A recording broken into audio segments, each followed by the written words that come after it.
Hi there! Today we'll show you how to collect your blood sample using your at-home collection kit. Don't worry, it's quick and easy. Let's get started by laying out all of our components. Fill out your collection card.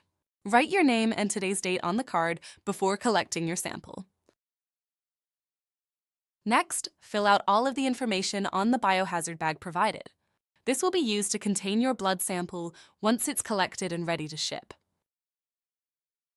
Next, let's get the blood flowing. Warm your hands by running them under warm water or rubbing them together. You can also shake your hands below your waist or move around a bit, jump, shake, or even dance to help improve circulation. Now choose a finger. Use your middle or ring finger and clean the tip of your finger with the alcohol wipe provided in your kit. Next, use the lancet. Twist off the lancet cap. You won't see the needle. Press the lancet firmly against the side of your fingertip to puncture the skin. Let the first drop of blood fall onto the gauze. Now collect your sample.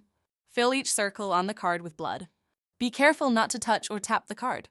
Gently squeeze your finger downwards to help the blood flow. Give extra drops if needed. Be sure to fill each circle entirely to ensure the sample is sufficient for lab testing. Once you're finished, apply the bandage to your finger. Then allow the collection card to dry for at least 45 minutes. Blood that appears to be soaked through to the back of the card is a good sign that the test was done properly. After the card is dry, place it inside the biohazard bag.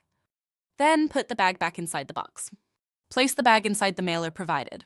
Finally, seal the mailer and mail your sample within 1 day of collection to ensure accurate results. Thank you for completing your sample.